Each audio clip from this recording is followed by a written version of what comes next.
আসসালামু আলাইকুম। সবাই কেমন আছেন? আশা করছি সবাই ভালো আছো। আলহামদুলিল্লাহ, আমিও আল্লাহর রহমতে আপনাদের দোয়ায় বেশ ভালো আছি আমার পরিবারকে নিয়ে।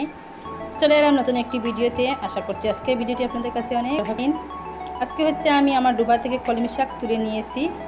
কলমি শাকগুলো ভালোভাবে পোকা বেছে তারপরে ধুয়ে, যেহেতু কলমি শাকে প্রচুর পরিমাণে বালি থাকে তাই সেই জন্য আমি ভালো করে ধুয়ে নিয়েছি।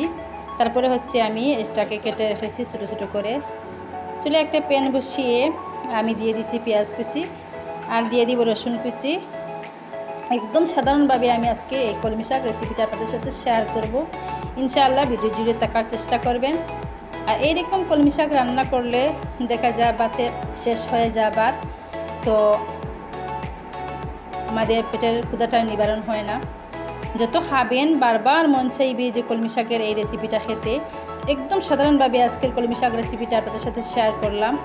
কার কাছে কেমন লেগেছে কমেন্ট সেকশনে জানাবেন অবশ্য।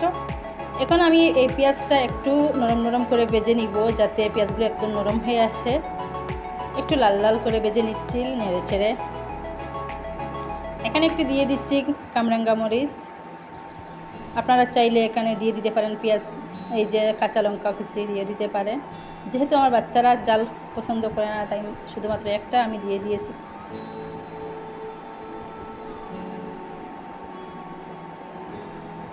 শুধু নাগামরিচটা দিয়েছি, জাল এটাতে খুবই কম, শুধু দিয়ে দিয়েছি গ্রানের জন্য।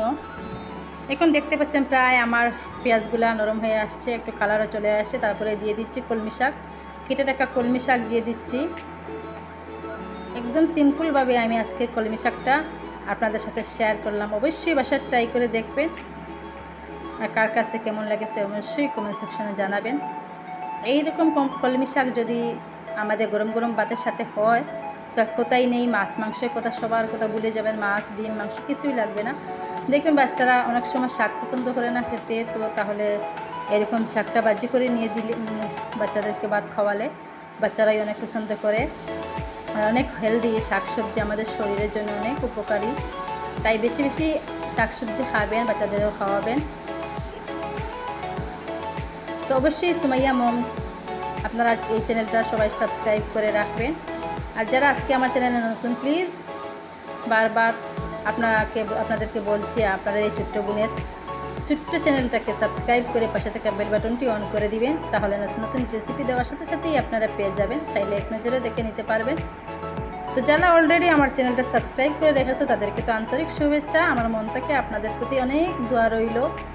আর একে অপরকে সাপোর্ট করলে ইনশাল্লাহ কার না মনের আশা পূরণ হবে। সবাই অবশ্যই একে অপরকে সাপোর্ট করবেন আর ধৈর্য সহকারে ভিডিওগুলো দেখবেন, তাতে আপনাদেরও উপকার হবে, আমারও উপকার হবে।